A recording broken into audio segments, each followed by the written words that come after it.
Eddie recordaba haberle dicho a Roland que los chistes eran adivinanzas, diseñadas para ayudarte a desarrollar ese talento a menudo ignorado, pero Roland no le escuchó. Del mismo modo supuso Eddie que una persona daltónica no escucharía la descripción que alguien hiciese del arco iris. Eddie creía que quizá también Blaine podría tener dificultades para encontrarle las vueltas al pensamiento. Reparó en que podía oír a Blaine preguntándole a los demás si sabían más adivinanzas, preguntándole incluso a Acho. Podía oír el punto burlón en la voz de Blaine. Podía oírlo muy bien. Por supuesto que sí, regresando para ver si podía convencer al diablo de que se aprendiera fuego a sí mismo. Ninguna pistola serviría esta vez, aunque quizá eso estuviera bien. Quizá estuviera bien porque yo disparo con la mente, con mi mente, que Dios me ayude a dispararle a esta calculadora pretenciosa con la mente, a dispararle desde las esquinas del pensamiento. Blaine, dijo, y cuando el ordenador le hubo reconocido, anunció: Yo tengo un par de adivinanzas. Mientras hablaba, tomó conciencia de un detalle maravilloso. Estaba haciendo esfuerzos por contener la risa.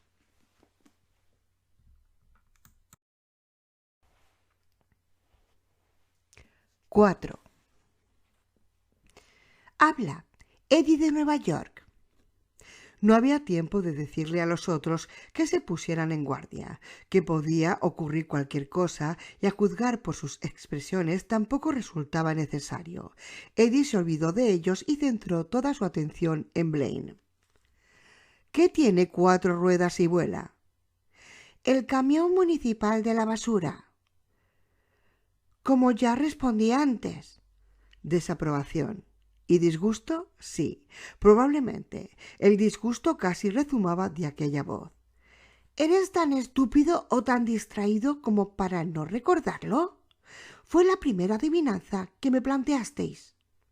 Sí, se dijo Eddie, y lo que a todos se nos escapó, porque estábamos concentrados en hacerte tropezar con algún acertijo sesudo del pasado de Roland o del libro de Jay. Es que la contienda casi terminó ahí. Esa no te gustó, ¿verdad, Blaine? La encontré demasiado estúpida, convino Blaine. Quizá por eso has vuelto a formulármela. La cabra siempre tira al monte, ¿no es así, Eddie de Nueva York? Una sonrisa iluminó el rostro de Eddie. Agitó el dedo en dirección al mapa de ruta. Palos y piedras pueden romperme los huesos, pero las palabras nunca me harán daño. O como solíamos decir allá en mi barrio, puedes ponerme a parir, pero la seguiré teniendo dura para follarme a tu madre. Date prisa, le susurró Jake. Si puedes hacer algo, hazlo ya. No le gustan las preguntas tontas, dijo Eddie. No le gustan los juegos tontos. Y ya lo sabíamos. Lo sabíamos porque Charlie el chuchú. ¿Cómo se puede ser tan estúpido? Joder, ese era el libro que contenía respuestas y no adivina adivinanza. Pero no supimos verlo. Eddie buscó mentalmente la otra adivinanza de la redacción final de Jake. La encontró y la formuló. Blaine, ¿cuándo una puerta no es una puerta? De nuevo, por primera vez desde que Susana le había planteado a Blaine la primera adivinanza, se produjo un sonido peculiar, como el de alguien que chasqueara la lengua contra el paladar. La pausa fue más breve que la que había sucedido a la adivinanza inicial de Susana, pero aún así se produjo. Eddie lo percibió. «Cuando es una jarra», dijo Blaine. Parecía huraño, descontento. «Quedan 13 minutos y 5 segundos para la conclusión. Eddie de Nueva York, ¿deseas morir con adivinanzas tan estúpidas en los labios?» Eddie se incorporó dando un respingo, con los ojos clavados en el mapa de ruta, y aunque notaba que le caían hilillos de sudor tibio por la espalda, la sonrisa de su rostro se ensanchó. Deja de gimotear, colega. Si quieres tener el privilegio de despachurrarnos contra el paisaje, antes vas a tener que soportar unas cuantas adivinanzas que no se ajustan a tus baremos lógicos. No me hables de ese modo. ¿O qué? ¿Me liquidarás? No me hagas reír. Juega y ya está. Accediste a participar en el juego, pues síguelo. Una débil luz rosada relampagueó fugazmente en el mapa de ruta. Lo estás cabreando, se lamentó el pequeño Blaine. ¿A cuánto lo estás cabreando? Piérdete, renacuajo, le espetó Eddie, aunque sin acritud, y cuando el fulgor rosado remitió, dejando otra vez al descubierto el punto verde, que ya casi se situaba en Topeka, agregó: Contéstame esta, Blaine. Un tonto grande y un tonto chico estaban de pie en el puente del río Sen. El tonto grande se cayó. ¿Por qué el tonto chico no se cayó también? Eso es indigno de nuestra contienda. No contestaré. La voz de Blaine adquirió un registro más bajo en la última palabra, lo que le hizo parecer un quinceañero que estuviera experimentando un cambio de voz. Los ojos de Roland no solo brillaban, sino que refulgían. ¿Qué dices, Blaine? No quiero interpretarte mal. ¿Estás diciendo que te echas atrás? No, por supuesto que no. Pero... Entonces responde. Si eres capaz, responde la adivinanza. No es una adivinanza, dijo Blaine con voz casi quejumbrosa. Es un chiste. Una tontería de esas que los críos estúpidos se cuentan para reírse en el patio de recreo.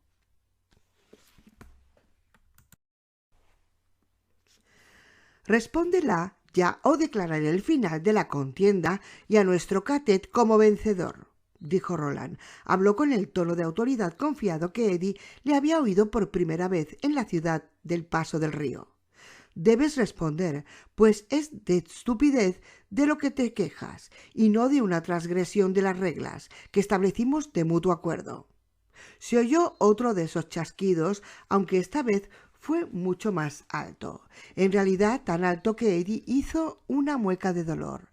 Acho se aplastó las orejas contra el cráneo. Luego siguió la pausa más larga hasta entonces, de 3 segundos por lo menos, y por fin. El tonto chico no se cayó porque era demasiado bajito. Blaine se mostró mohíno. Más coincidencia fonética. El solo hecho de responder a tan indigna adivinanza hace que me sienta sucio. Eddie levantó la mano derecha y se frotó el pulgar con el índice. ¿Qué significa eso, necia criatura? Es el violín más pequeño del mundo tocando Mi corazón bombea pis púrpura por ti, respondió Eddie. A Jake le sobrevino un ataque incontrolable de risa. Pero ¿qué más da el humor barato de Nueva York? Sigamos con la contienda.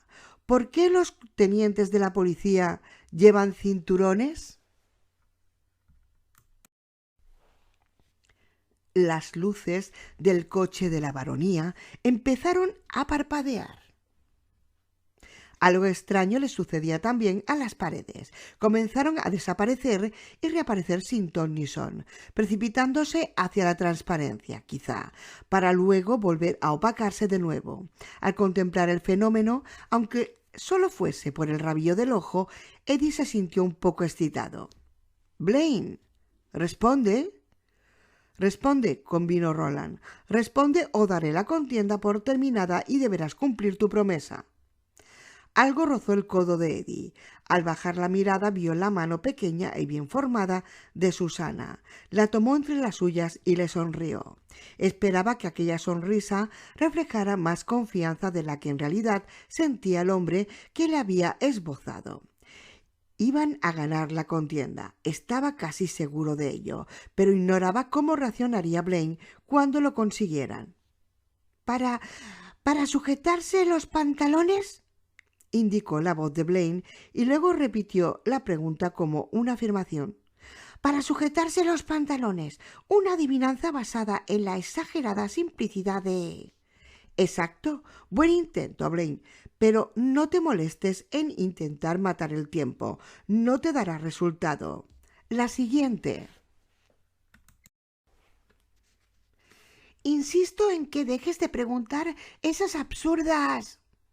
Pues detén el mono, replicó Eddie. Si estás tan disgustado, párate ahora mismo y me callaré. No. De acuerdo. Sigamos, pues. Se alza el telón y se ve a una rubia despampanante a la que le faltan los dientes. ¿Cómo se llama la susodicha rubia? Se oyó otro de aquellos chasquidos, esta vez tan alto que Eddie sintió como si se le insertaran un clavo romo en el tímpano. El resplandeciente punto verde se hallaba tan cerca de Topeka que iluminaba la palabra con un foco de neón cada vez que relampagueaba. Por fin. «Marilyn Monroe».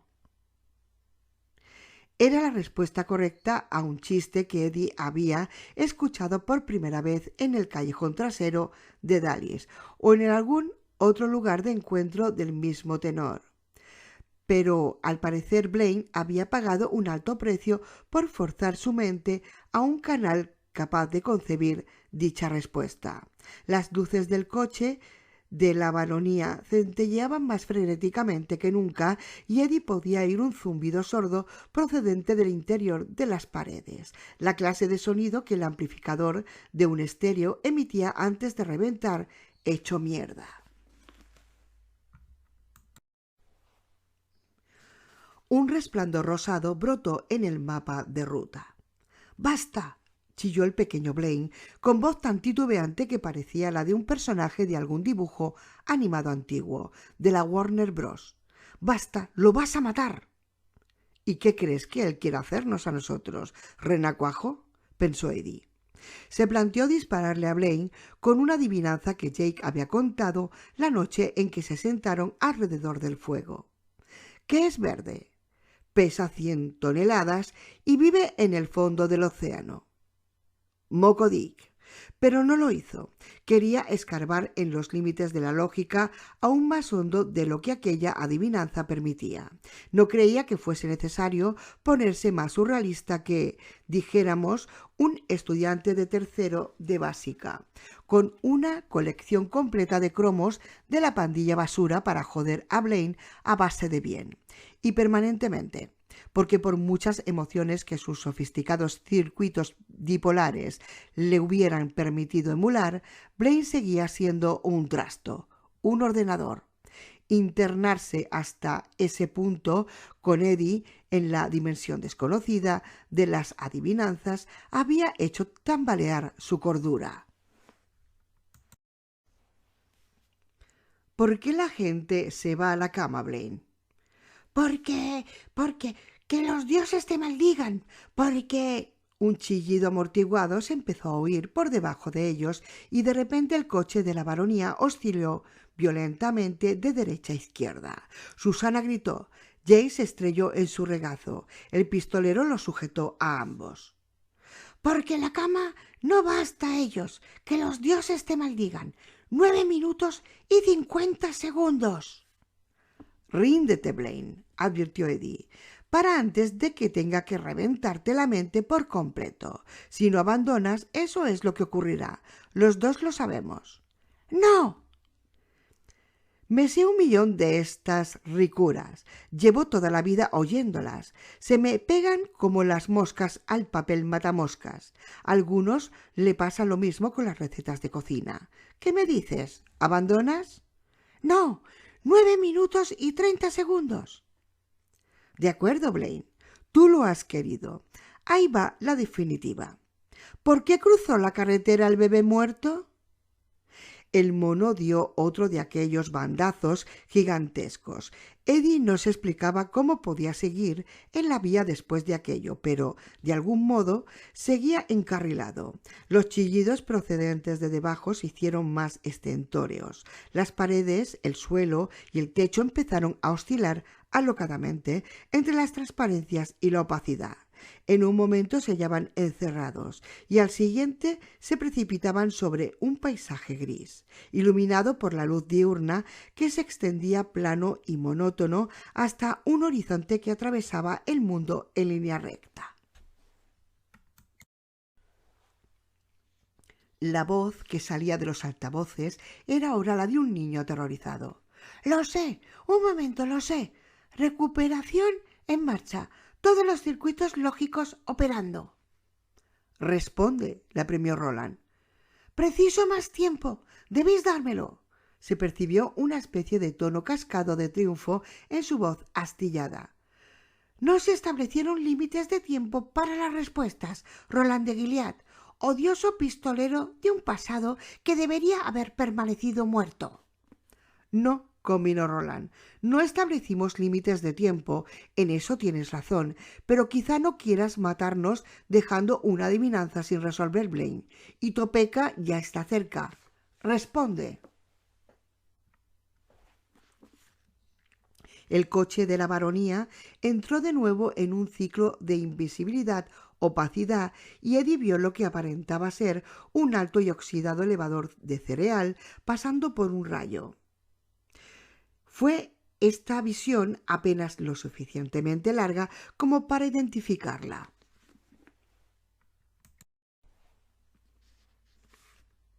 Ahora apreciaba en su totalidad la demencial velocidad a la que estaban viajando, tal vez 500 kilómetros más deprisa que un avión comercial a velocidad de crucero.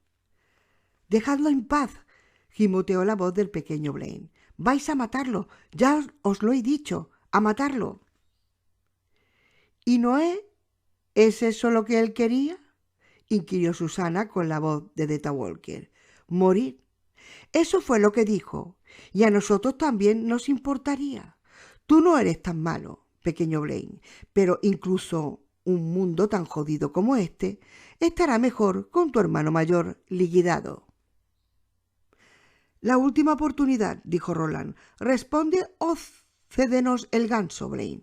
Yo, 16 logaritmos 33, todos los subíndices del coseno, en todos estos años. Haz, flujo, lógica cartesiana, pitagórica. ¿Puedo? Me atrevo a un melocotón, comer un melocotón. Hermanos Alman, Patricia, sonrisa de tralla y de cocodrilo, reloj de cuadrantes, tic-tac, las 11 en punto. El hombre está en la luna y listo para bailar el rock. Incesantemente, mon chéri. ¡Ay, mi cabeza! Blaine se atreve. Blaine responderá. Yo. Blaine, que vociferaba con la voz de un niño, cambió de idioma y empezó a cantar. A Eddie le pareció que era francés. No reconocía ninguna de las palabras, pero cuando sonó la batería identificó perfectamente la canción. Velcro Fly, de ZZ Top. El cristal del mapa de ruta saltó 8 añicos. Un momento después, el propio mapa de ruta estalló dejando al descubierto otra oquedad salpicada de luces titilantes y el laberinto de tarjetas de circuitos que se ocultaba detrás. Las luces latieron al compás de la batería. De pronto brotó una llamarada de fuego azul que recorrió la superficie de la pared en torno a la oquedad donde había estado el mapa, ennegreciéndola. De lo más recóndito de esa pared, desde el achatado morro en forma de bala de Blaine, llegó un sonido turbio y rechinante. Cruzó la carretera porque estaba grapado a la gallina. ¡Puto gilipollas!, gritó Eddie. Se levantó y echó a andar hacia el humeante agujero donde había estado el mapa de ruta. Susana la agarró de la camiseta por la espalda, pero Eddie apenas si se percató. En realidad casi no sabía dónde estaba. El fuego de la batalla se había abatido sobre él, abrasándolo por todas partes con su calor de justicia, churruscándole la vista, achicharrándole la sinapsis y chamuscándole el corazón con su fulgor glorioso. Tenía a Blaine en el punto de mira, y aunque la criatura detrás de la voz estaba ya herida de muerte, él era incapaz de dejar de apretar el gatillo. Yo disparo con la mente. ¿En qué se diferencia un camión lleno de bolos de bolera de un camión lleno de marmotas muertas? bramó Eddie, en que un camión lleno de bolos de bolera no se puede descargar con una horca.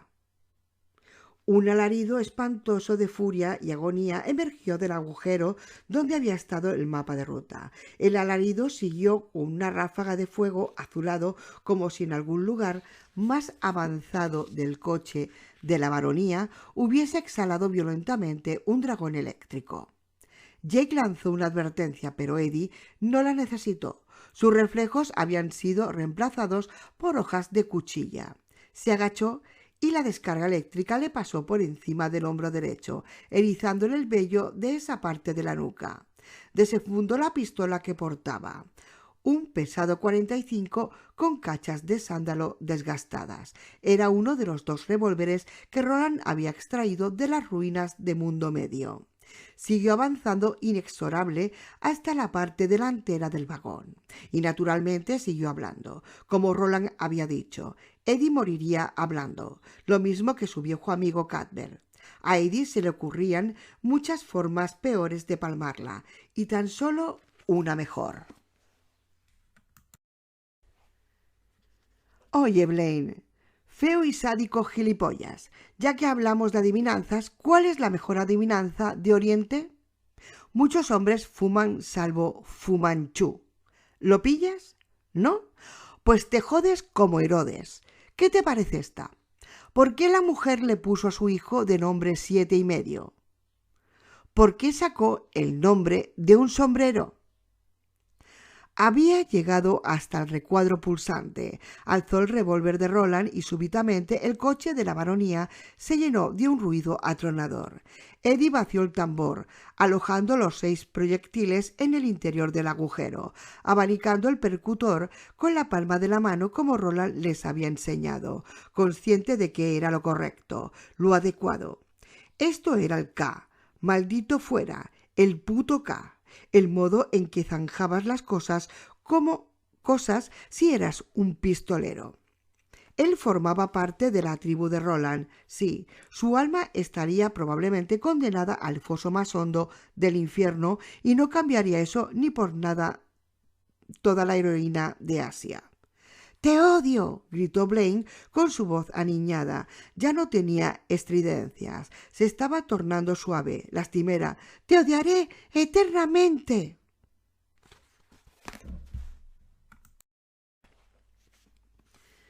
«No es morir lo que te fastidia, ¿verdad?», inquirió Eddie.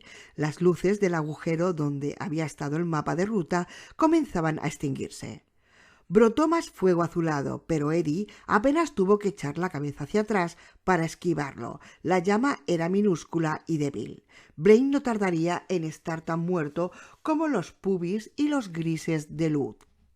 «Lo que te fastidia es perder». «¡Odiaré! La palabra degeneró en un zumbido. El zumbido se convirtió en una especie de sonido sordo y tartamudeante, y luego desapareció. Eddie miró en derredor. Allí estaba Roland, sosteniendo a Susana con un brazo curvado en torno a su trasero, como uno podía sostener a un crío. Los muslos de ella le estrechaban la cintura. Jake estaba de pie al otro lado del pistolero, con hacho en los talones. Del agujero donde había estado el mapa de ruta brotaba un peculiar olor a chamusquina que por algún motivo no resultaba desagradable. A Eddie le recordó el aroma del rastrojo quemado en octubre. Por lo demás, el agujero estaba tan oscuro y muerto como el ojo de un cadáver. Todas las luces del interior se habían apagado. «Tu ganso está cocinado, Blaine», pensó Eddie, «y tu pavo está frito. Feliz puto día de Acción de Gracias».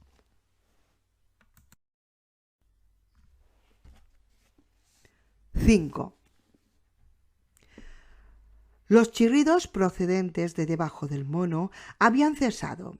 Hubo un último estrépito chirriante en la parte superior delantera y luego también esos sonidos se acallaron. Roland notó que las piernas y las caderas se le cimbreaban ligeramente hacia adelante y alargó la mano libre para mantenerse firme. Su cuerpo supo lo que sucedía antes que su cabeza. Los motores de Blaine se habían parado. Ahora simplemente avanzaban deslizándose por la vía. Pero... atrás, indicó, hasta el fondo. Nos estamos deslizando. Si nos hallamos muy cerca del final del recorrido de Blaine, aún es posible que nos estrellemos. Los condujo más allá de los restos encharcados de la gélida escultura de bienvenida de Blaine, hasta la parte trasera del vagón.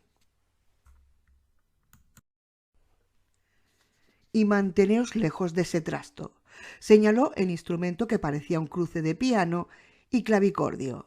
Se alzaba sobre una pequeña plataforma. Podría caerse. Dioses, ojalá pudiéramos ver dónde estamos. Tumbaos y poned los brazos sobre la cabeza. Siguieron sus indicaciones. Roland hizo lo mismo, permaneciendo allí tendido, con el mentón presionado contra la lanilla de la moqueta azul marino, con los ojos cerrados, pensando en lo que acababa de suceder. «Imploro tu perdón, Eddie», dijo. «¿Cómo gira la rueda del K? Una vez tuve que pedirle lo mismo a mi amigo Cuthbert, y por la misma razón padezco una especie de ceguera especial, una ceguera arrogante». «No creo que haya necesidad alguna de implorar perdón», replicó Eddie. Parecía incómodo. «La hay. Desprecié tus chistes y nos han salvado la vida. Imploro tu perdón. He olvidado el rostro de mi padre». «No tienes que implorar perdón si has olvidado el rostro de nadie», repuso Eddie. «No puedes luchar contra tu naturaleza, Roland». El pistolero meditó sobre ello cuidadosamente y descubrió algo maravilloso y terrible al mismo tiempo. Esa idea nunca se le había ocurrido, ni una sola vez en toda su vida. Que era cautivo del K. Sí, lo había sabido desde su más tierna infancia, pero de su naturaleza... ¿de su propia naturaleza? Gracias, Eddie. Creo que... Antes de que Roland pudiera expresar sus pensamientos, Blaine el mono se detuvo definitivamente con una colisión brusca. Los cuatro salieron despedidos violentamente hacia el pasillo central del coche de la baronía, Hacho entre los brazos de Jake, ladrando. La pared frontal de la cabina se combó hacia adentro y Roland se estrelló contra ella, golpeándose el hombro. A pesar del relleno, la pared estaba enmoquetada y, a juzgar por el tacto, forrada con una capa de material acolchado. El golpe fue tan fuerte que lo dejó entumecido. La lámpara de araña osciló hacia adelante y se desgajó del techo, acribillándolos con una lluvia de pendientes de cristal. Jake rodó hacia un lado, alejándose de la zona del impacto justo a tiempo. El piano clavicordio resbaló del podio, chocó contra uno de los sofás y se volcó aterrizando con un brrrr discordante.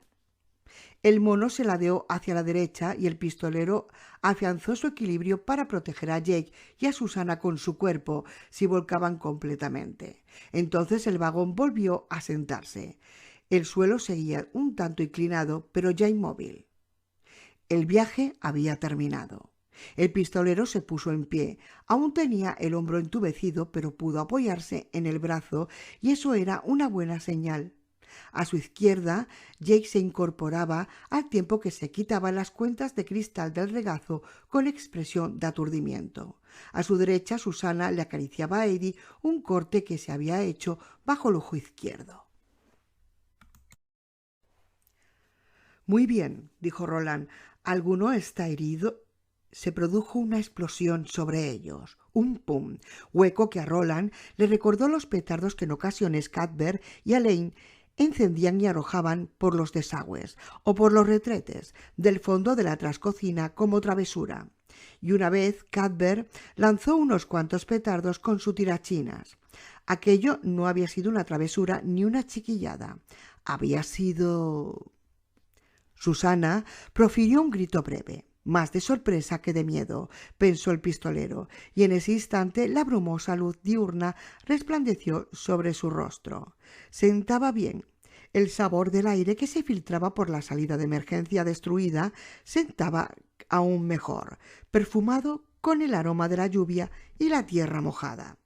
Se oyó un castañeo seco y una escalerilla, que parecía equipada con travesaños hechos de cable de acero trenzado. Se descolgó de una abertura del techo. Primero le tiran a uno la araña y luego lo invitan a salir, comentó Eddie. Se incorporó con dificultad y luego levantó a Susana. De acuerdo, sé cuándo no se me quiere. Hagamos como las abejas y vayámonos zumbando. Me parece bien. Susana acercó otra vez la mano al corte que Eddie tenía en la cara. Él le tomó los dedos, los besó y le dijo que dejara de manosear la mercancía. «Jake», preguntó el pistolero, «¿estás bien?» «Sí», respondió Jake. «¿Y tú, Acho?» «Acho». «Me figuro que está bien», confirmó Jake. Alzó su mano herida y la miró con aflicción. «Te duele otra vez, ¿verdad?», inquirió el pistolero. «Sí. Le hiciera lo que le hiciese Blaine, estaba pasando el efecto, aunque no me importa. Lo que me alegra es seguir vivo. Sí, la vida es buena, como lo es la astina. Quedan unas cuantas. Aspirina, querrás decir». Roland asintió. Una pastilla con propiedades mágicas, pero una de las palabras del mundo de Jake que jamás conseguiría pronunciar correctamente. 9 de cada 10 médicos recomiendan el anacin. Cielo, terció Susana, y cuando Jake la miró, burlón, agregó: «Imagino que ya no se utiliza en tu época, ¿eh? No importa, aquí estamos, bizcochito, sanos y salvos, y eso es lo importante». Tomó a Jake entre sus brazos y le dio un beso entre los ojos, otro en la nariz y otro en la comisura de los labios. Jake se echó a reír y enrojeció como un tomate. Eso es lo importante, y en estos momentos es lo único que cuenta en el mundo. 6. «Los primeros auxilios pueden esperar», dijo Eddie. Le echó el brazo a Jake sobre los hombros y llevó al chico hacia la escalerilla. «¿Podrás valerte de esa mano para subir?» «Sí, pero no podré cargar con Acho. ¿Quieres llevarlo tú, Roland?» «Sí». Roland recogió a Acho y se lo introdujo en la camisa, como había hecho mientras descendía por un pozo del subsuelo de la ciudad en plena persecución de Jake y el Chirlas. Acho se asomó y miró a Jake con sus ojos brillantes rodeados de círculos dorados. «Allá vamos». Roland subió tras Jake, lo bastante cerca de él como para que Acho pudiese olfatear los talones del chico con solo estirar su largo cuello. «¿Sus?» preguntó Eddie. «¿Necesitas que te dé impulso?» «¿Para sobar mi elegante culo con tus cochinas manos?» «Ni hablar, chico blanco». Le lanzó un guiño y empezó a subir, impulsándose fácilmente con sus brazos musculosos y conservando el equilibrio con los muñones de sus piernas. Ascendía deprisa, pero no lo suficientemente para Eddie.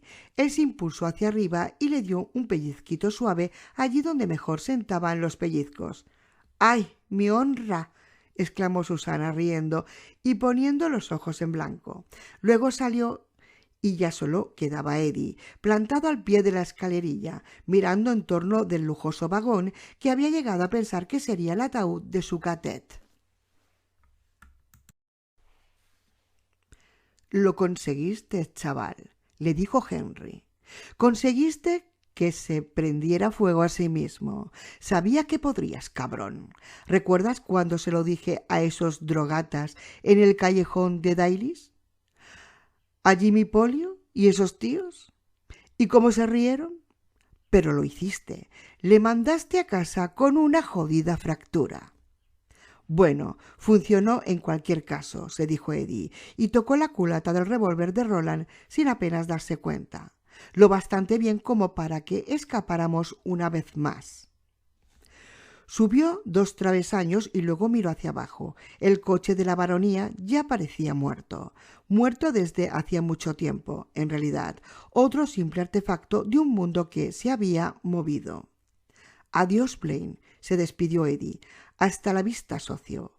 Y siguió a sus amigos por la salida de emergencia desde el techo.